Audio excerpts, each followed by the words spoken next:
রাতে বাড়ির ভেতর অদ্ভুত শব্দ শোনা যায়, মেঝেতে যেন কেউ টেনে হাঁটে, রান্নাঘরের আসবাবপত্র নিজে নিজে কেঁপে ওঠে। সবচেয়ে ভয়ঙ্কর ছিল পুতুলটা। ওটা কোথাও রাখলে আবার ফিরে আসে। আলমারিতে ঢুকিয়ে রাখা হয়েছে, পরদিন সকালে ড্রয়িং রুমে জানালা দিয়ে ফেলে দেওয়া হয়েছে, রাতে আবার ফাইজার বালিশের পাশে। মায়ের শরীরে কোনো অদ্ভুত প্রভাব পড়েনি। তিনি আগের মতোই নামাজ পড়তেন, কিন্তু তার চারপাশের মানুষগুলো একে একে ভেঙে পড়েছিল।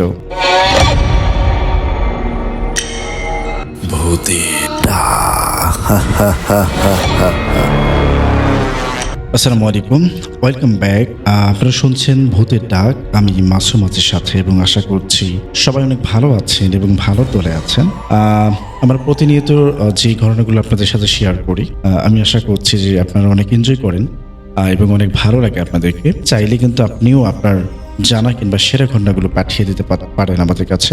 এটার জন্য যেটা করতে হবে, আমাদের ইমেইল অ্যাড্রেসটি ইউজ করতে হবে, এবং আমাদের ইমেইল অ্যাড্রেসটি হচ্ছে ভূতের ডাক bd@gmail.com, which is BHOOTERDAK@gmail.com। আপনার নাম, ফোন নাম্বার এবং আপনার ঠিকানা সহ আপনার জীবনে ঘটে যাওয়া কিংবা আপনার জানা সেরা ঘটনা লিখে পাঠিয়ে দিন আমাদের কাছে। শুরুতেই আজকে আমরা স্টোরি কালেক্ট করেছি, আমরা এটাই শোনাতে চাই এবং আশা করছি আপনাদের কাছে অনেক ভালো লাগবে এবং এনজয় করবেন। যেভাবে লেখা আছে আমি ঠিক সেভাবেই পড়ছি। এই ঘটনাটি আমাদের কাছে পাঠিয়েছেন একজন পাঠক। নিজের ও পরিবারের নিরাপত্তার কথা বিবেচনা করে তিনি তার আসল পরিচয় গোপন রাখতে চেয়েছেন। নাম, স্থান ও কিছু পারিপার্শ্বিক তথ্য পরিবর্তন করা হয়েছে। তার দাবি ঘটনাগুলো তার নিজের জীবনের অভিজ্ঞতা এবং এর কিছু প্রভাব আজও পুরোপুরি শেষ হয়ে যায়নি। লিখছেন ঘটনা। ফাইজা তখন খুব ছোট। বাড়ির পাশে সরু গলিটা দিয়ে বিকেলের রোদ পড়লে সে প্রায় সেখানে খেলতে যেত। গলির শেষ মাথায় একটা পুরনো বাড়ি, দোতলা, দেয়ালে স্যাঁতসেঁতে সব, জানালার পাল্লা অর্ধেক ভাঙা। সে বাড়িতে নতুন করে ভাড়া উঠেছিল এক মহিলা। আশপাশের কেউ তার ঠিক পরিচয় জানত না, সবাই তাকে শুধু কাকি বলতো। মহিলা খুব একটা কারোর সাথে মিশত না, দিনের বেলাতেও বাড়ির ভেতর অন্ধকার করে রাখত। সেদিন ফাইজা গলিতে খেলছিল, হঠাৎ সেই কাকি তাকে ডেকে বলছিল, এই যে মা, একটু আসো তো। ফাইজা কাছে যেতেই মহিলা তার হাতের মধ্যে একটা পুতুল দিয়ে দেয়। পুতুলটা দেখতে অসম্ভব সুন্দর, ছোট্ট শরীর, ফ্যাকাশে হলুদ হাত পা, কালচে ঘন চুল আর বড় বড় চোখ। চোখের মনির রং এত গাঢ় ছিল যে তাকিয়ে থাকলে বুকের ভেতর কেমন শীতলতা নেমে আসতো। মহিলা মৃদু হেসে বলেছিল, তোমার জন্য যত্ন করে রেখো। ফাইজা কিছু না ভেবে পুতুলটা নিয়ে বাড়িতে চলে আসে। সেদিন থেকে যেন বাড়িটার বাতাস বদলে যেতে শুরু করে। ফাইজার পরিবার ছিল খুব সাধারণ কিন্তু শান্ত। তার বাবা একজন বেসরকারি প্রতিষ্ঠানের হিসাব রক্ষক। সকালে বেরিয়ে যেতেন, রাতে ফিরতেন। খুব বেশি কথা বলতেন না, কিন্তু সংসারের দায়িত্বে কোনো গাফিলতি ছিল না। মা ছিলেন গৃহিণী। সবচেয়ে বড় পরিচয়, তিনি 5 ওয়াক্ত নামাজ পড়তেন, নিয়মিত কোরআন তেলাওয়াত করতেন। সংসারের প্রতিটি কাজ তিনি করতেন ধীরে, শান্তভাবে। ফাইজার একটা বড় ভাই ছিল, কলেজে পড়তো, আর একটা ছোট বোন ছিল, এখনো স্কুলে যায়নি। সব মিলিয়ে সংসারটা ছিল নিরিবিলি। পুতুলটা আসার পর প্রথম অস্বাভাবিক ঘটনা ঘটে 3 দিনের মধ্যে। খাঁচায় থাকা শালিক পাখিটা হঠাৎ চুপচাপ হয়ে যায়। পরদিন সকালে দেখা যায় নড়ছে না, তার চোখ দুটো আধ খোলা। কয়েকদিন পর বাড়ির ছোট অ্যাকোরিয়ামের মাছগুলো একে একে উল্টে ভাসতে থাকে। বাবা প্রথমে হাসতে চেয়েছিল, বলেছিল ওগুলো তো হতেই পারে, কিন্তু মায়ের বুকের ভেতর কেমন জানি ধাক্কা লেগেছিল। তারপর বদলাতে থাকে ফাইজা। সে আগের মতো কথা বলে না, রাতে মাঝে মধ্যে ঘুমের ভেতর উঠে বসে, পুতুলটাকে সামনে রেখে ফিস ফিস করে কথা বলে। কি যে বলে জিজ্ঞেস করলে উত্তর দেয় না। কখনো হাসে, কখনো চোখ বড় বড় করে তাকিয়ে থাকে। মা নামাজে দাঁড়ালে ফাইজা দরজার আড়াল থেকে তাকিয়ে থাকে। চোখে কোনো কৌতূহল নেই, শুধু একটা ঠান্ডা দৃষ্টি। একদিন স্কুল থেকে ফিরে ফাইজা হঠাৎ করে বলে, আমার নাম ফাইজা না। মা অবাক হয়ে জিজ্ঞেস করেছিলেন, তাহলে কি?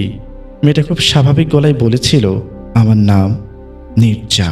নামটা আগে কখনো শোনা হয়নি, অথচ নামটা উচ্চারণ করার সময় ফাইজার চোখে এক অদ্ভুত আত্মবিশ্বাস ছিল। মায়ের শরীরটা শিরশির করে উঠেছিল। সেদিন রাতে তিনি বেশি সময় নামাজে দাঁড়িয়েছিলেন, কাঁদতে কাঁদতে দোয়া করেছিলেন। তারপর সংসার ভাঙতে শুরু করলো। ফাইজার বাবার অফিসে বড় সমস্যা দেখা দেয়। সে কাজটা নিশ্চিত ছিল, সেটাই হঠাৎ বাতিল হয়ে যায়। মাসের পর মাস বেতন ঠিক মতো আসে না, দেনা বাড়তে থাকে। ভাইয়ের পড়াশোনায় ব্যাঘাত ঘটে। ছোট বোনটা প্রায়শ অসুস্থ থাকে। রাতে বাড়ির ভেতর অদ্ভুত শব্দ শোনা যায়, মেঝেতে যেন কেউ হেঁটে টেনে হাঁটে। রান্নাঘরের আসবাবপত্র নিজে নিজে কেঁপে ওঠে। সবচেয়ে ভয়ঙ্কর ছিল পুতুলটা। ওটা কোথাও রাখলে আবার ফিরে আসে। আলমারিতে ঢুকিয়ে রাখা হয়েছে। পরদিন সকালে ড্রয়িং রুমে জানালা দিয়ে ফেলে দেওয়া হয়েছে। রাতে আবার ফাইজার বালিশের পাশে। মায়ের শরীরে কোনো অদ্ভুত প্রভাব পড়েনি। তিনি আগের মতোই নামাজ পড়তেন, কিন্তু তার চারপাশের মানুষগুলো একে একে ভেঙে পড়েছিল। শেষ পর্যন্ত তারা একজন কবিরাজের কাছে যায়। লোকটার নাম বদলে এখানে বলা হয়েছে। সে প্রথমে পুতুলটা দেখেই থমকে যায়, অনেকক্ষণ চুপ করে থাকে। তারপর বলে, এই পুতুল দিয়ে কালো জাদু করা হয়েছে। উদ্দেশ্য ছিল পুরো পরিবারটাকে ধীরে ধীরে শেষ করে দেওয়া। মা কাপা গলায় বলেছিলেন, আমার উপর কেন কিছু হচ্ছে না? কবিরাজ সেদিন খুব ধীরে কথা বলেছিল। তার গলা ভারী, চোখ দুটো কেমন অস্থিরভাবে নড়াচড়া করছিল। সে বলেছিল, আপনি নিয়মিত ইবাদত করেন, তাই সরাসরি কিছু আপনাকে শুতে পারছে না, কিন্তু এই কালো জাদু বাঁকা পথে আঘাত করছে। সংসার ভাঙছে, সন্তান বদলে যাচ্ছে, চারপাশের মানুষ ধ্বংস হচ্ছে। এটাই ওর কাজ। মা জিজ্ঞেস করেছিলেন, কে এটা করেছে? কবিরাজ তখন চোখ নামিয়ে শুধু বলেছিল, চেনা কেউ, খুব চেনা। এই কথার পর থেকেই পরিস্থিতি আরও ভয়ঙ্কর হয়ে উঠতে থাকে। ফাইজা মাঝে মধ্যে মায়ের দিকে এমন দৃষ্টিতে তাকাতো যেন চোখের ভেতর আর মানুষ নেই। এক রাতে হঠাৎ ফাইজা মায়ের কাছে এসে খুব শান্ত গলায় বলেছিল, তুমি বেশি দিন বাঁচবে না মা। মা সেদিন ভেতরে ভেতরে ভেঙে পড়েছিলেন, কিন্তু মুখে কিছু বলেননি। সিজদায় মাথা রেখে শুধু কেঁদেছিলেন। আল্লাহর উপর ভরসা ছাড়েননি এক মুহূর্তের জন্য। এরপর কবিরাজি এক রাতে আবার আসে, কিন্তু এবার সে আর আগের মতো নেই। চুল এলোমেলো, চোখের দৃষ্টি অস্বাভাবিক, কথাবার্তা জড়ানো, আধা পাগলের মতো কাঁপছিল। দরজার সামনে দাঁড়িয়ে হাউমাউ করে কেঁদে ওঠে। সে স্বীকার করে, এই কালো জাদুটা সে নিজেই করেছিল, কারো প্ররোচনায় নয়, লোভে পড়ে, ক্ষমতার লোভে। সে ভেবেছিল সবকিছু তার নিয়ন্ত্রণে থাকবে, কিন্তু পুতুলের ভিতর যে শক্তিটাকে সে ডেকেছিল সেটা তার হাত ছড়িয়ে গেছে। সে আরো ভয়ঙ্কর কথা বলে, এই জাদু থেকে পুরোপুরি মুক্তি পেতে হলে মাকে ইবাদত ছাড়তে হবে, নামাজ দোয়া সব বন্ধ করতে হবে। মা সেদিন শুধু বলেছিলেন, ঠিক আছে, আপনার কথা মতোই হবে, কিন্তু কথাটা ছিল শুধু মুখে। মনে মনে তিনি এক মুহূর্তের জন্য ইবাদত ছাড়েননি। রাতের অন্ধকারে চুপচাপ নামাজ পড়তেন, অজুর পানি ফেলতেন নিঃশব্দে। এ কারণে কালো জাদু সরাসরি তার উপর কোনো প্রভাব ফেলতে পারেনি। কিন্তু সংসারটা ধীরে ধীরে ভাঙতেই থাকে। বাড়ির পরিবেশ দিনকে দিন আরো ভয়ঙ্কর হয়ে উঠছিল। দেয়ালের ভিতর থেকে আওয়াজ আসতো, গভীর রাতে কেউ যেন ছাদে হাঁটে। রান্নাঘরের হাঁড়ি পাতিল নিজে নিজে নড়ে উঠত। পুতুলটা মাঝে মাঝে এমন জায়গায় পাওয়া যেত যেন কেউ রাখেনি। একাধিকবার কবিরাজ ডাকা হয়, প্রতিবারই সে ঝাড়ফুঁক করত, তাবিজ দিত, বলতো এইবার সব ছেড়ে গেছে। 4-5 দিন, কখন 1 সপ্তাহ সব ঠিকঠাক চলতো। আমরা দীর্ঘ নিঃশ্বাস ফেলতাম, ভাবতাম বাঁচা গেল। কিন্তু ঠিক 5-6 দিনের মাথায় আগের চেয়েও ভয়ঙ্কর রূপে সবকিছু ফিরে আসতো, যেন কেউ ইচ্ছা করে আমাদের আশা ভেঙে দিচ্ছে। এভাবে 1.5 বছরের বেশি সময় কেটে যায়। কবিরাজের পেছনে প্রায়শ 50-60 হাজার টাকা খরচ হয়ে যায়, অথচ কিছুই স্থায়ীভাবে থামেনি। আমরা আগে কখনো এসব বিশ্বাস করতাম না। জাদুটোনা, কালো বিদ্যা এসবকে হাস্যকর মনে হতো। লোকলজ্জার ভয়ে এতদিন কাউকে কিছু বলিনি। মানুষ কি বলবে এই ভয়টাই বড় ছিল। কিন্তু একসময় আর কোনো রাস্তা না পেয়ে মাকে সবকিছু খুলে বলি। মা ভীষণ বকেছিলেন, বলেছিলেন, এত বড় কথা এতদিন লুকিয়ে রাখিস কেন? তারপর তিনি জানান তার মামা একজন কবিরাজ, কিন্তু তিনি নিজে আসবেন না। শেষমেশ তিনি আসেন আমাদের নানা বাড়িতে এসে বাম পা দিয়ে উঠানে পা রাখতেই হঠাৎ থেমে যান। ধূপ করে উঠতেই দাঁড়িয়ে পড়েন। ভেতরে আর ঢুকতে চাননি বা ঢোকেননি, সেটা বলছে উনি। শুধু বলেন, এটা আমার দ্বারা সম্ভব না, কিন্তু আমার যিনি গুরু তিনি পারলে পারবেন। কিছুদিন পর সেই গুরু আসেন, কোথা থেকে ঠিক জানানি, শুধু শুনেছি ময়মনসিংহ শেরপুরের দিকের পাহাড়ি কোনো এলাকা, বাড়ির কাছ থেকে নাকি ভারতের সীমানা দেখা যায়। তিনি হিন্দুতান্ত্রিক, পরনে লাল ধুতি, মাথায় লাল পাগড়ি, গায়ে লাল চাদর, গলায় গোড়া কাটার মতো সবজির মালা, কোনো গাছের ফল বা বীজ আজও জানি না। তিনি মাকে বললেন, এক বাটি পানি এনে দাও। পানির উপর মন্ত্র পড়ে ফু দিতেই সাদা পানি কালচে হয়ে যায়, এক পাশ লালচে আরেক পাশ ঘন কালো। বাটির ভিতর পানি ঘুরতে থাকে, যেন অদৃশ্য কেউ আঙুল দিয়ে ঘূর্ণি তৈরি করছে। তিনি হঠাৎ বাটি উঠোনে সজোরে ফেলে দেন, বলেন, অনেক দেরি হয়ে গেছে। নানা তার পায়ে ধরে কাটতে থাকেন, বলেন, আমার নাতনিকে বাঁচান, ওর সংসারটা নষ্ট হতে দেবেন না প্লিজ। অনেকক্ষণ চুপ করে থেকে গুরুজি রাজি হন, শর্ত দেন, একটা ঘর চারদিকে লাল সুতো দিয়ে বাঁধতে হবে, চার কোনায় 4টা মোমবাতি, চার কোটা চাল, 4 কোটা চা, মাঝখানে লাল চাদর, পিতলের বাটি, সবকিছু প্রস্তুত করা হয়। ঘরে ঢোকার আগে তিনি কঠোরভাবে বলেন, আমি ভিতর থেকে ডাক না দেওয়া পর্যন্ত কেউ এই ঘরের আশেপাশেও আসবে না। সারা রাত আমরা বাড়ির বাইরে বসে থাকি। গুরুজি ভিতরে হেল্পার হিসাবে নানা। ফজরের নামাজের পর ভিতর থেকে ডাক আসে, এখন আসতে পারো। আমাদের বলা হয় পাটার মধ্যে পানি ভরা বালতি, মামি দুজনের হাত দিয়ে পাটা চেপে ধরবে। পেছনে কি হবে, কে ডাকবে, পেছনে ঘোরা যাবে না। পেছন থেকে তখন কান্না, ডাক, ফিসফিস শব্দ, পরিচিত কণ্ঠ কেউ ডাকে, কারো গলা একদম ফাইজার মতো, বুক ছেড়ে যায়, তবু পেছনে তাকায়নি। ঘরের ভেতরে গুরুজির জিনের মাধ্যমে সেই পিশাচ আসে, কথোপকথন হয়, কি চায় তিনি দিলে যাবে, সব আলোচনা হয়, শেষমেশ সত্য ঠিক হয়। গুরুজি ডাক দেন, আমরা পাঠা ছেড়ে দেই। ঘরে ঢুকে দেখি সব শান্ত, বাতাস কেমন হালকা, বহুদিন পর বাড়িতে প্রকৃতির মিষ্টি হাওয়া ঢুকছে মনে হচ্ছিল।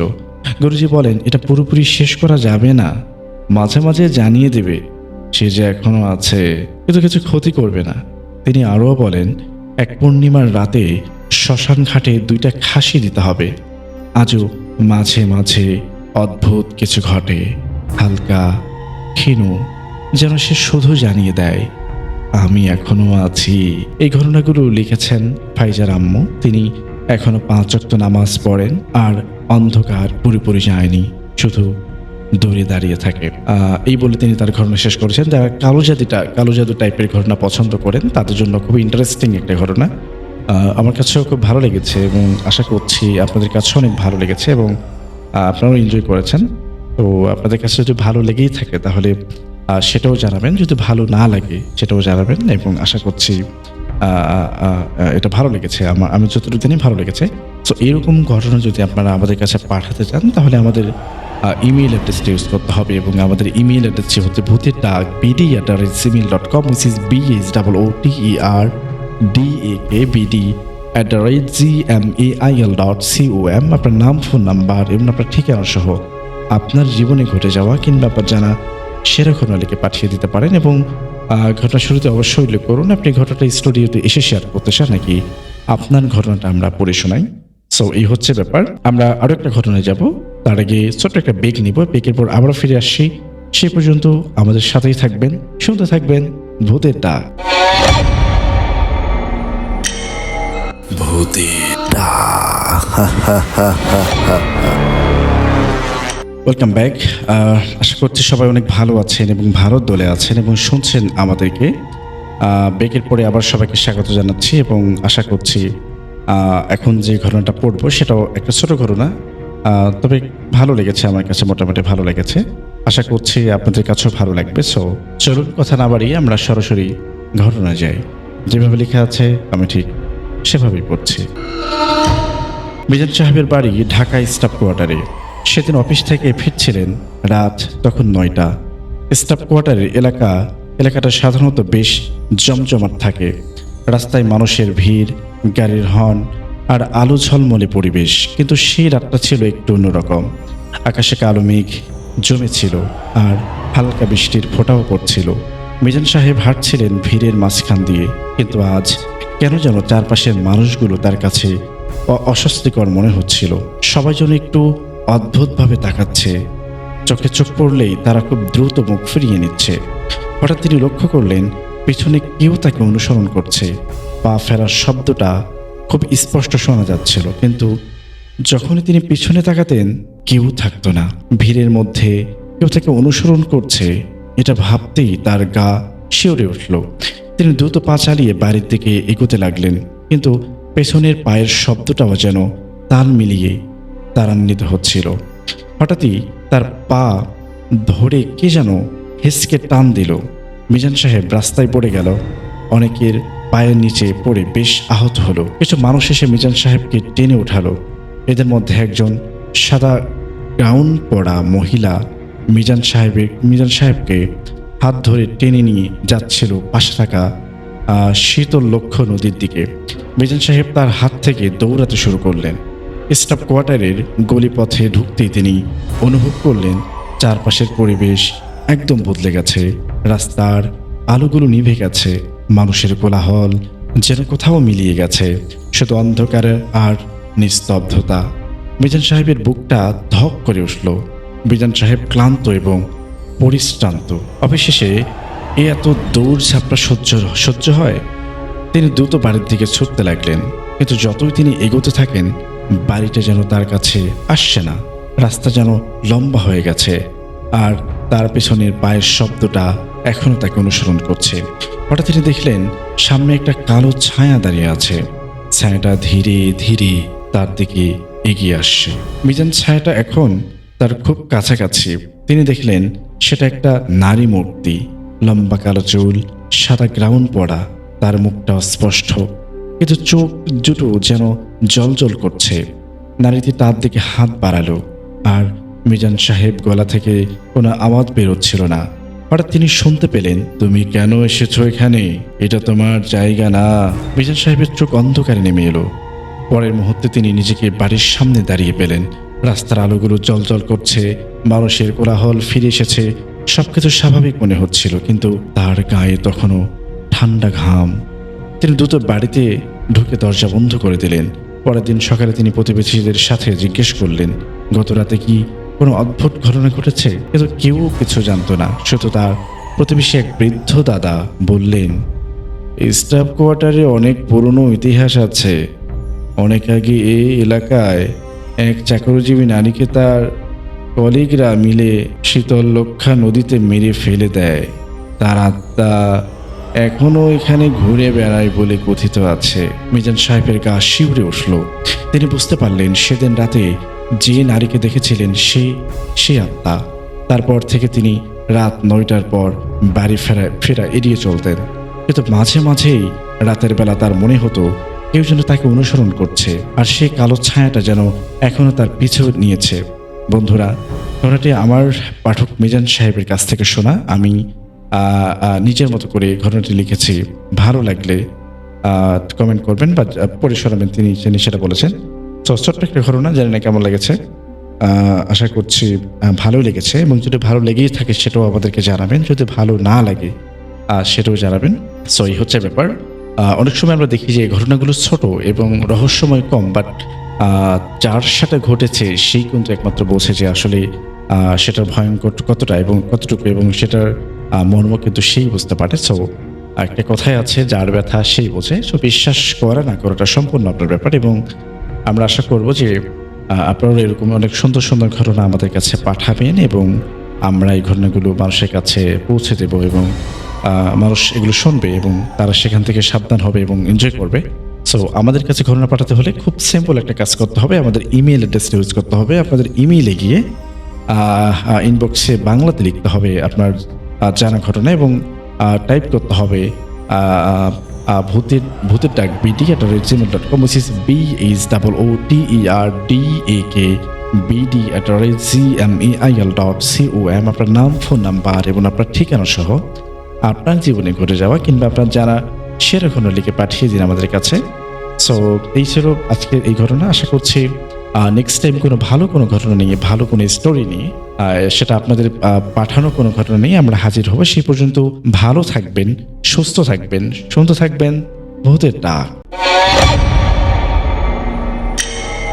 ভূতের ডাক।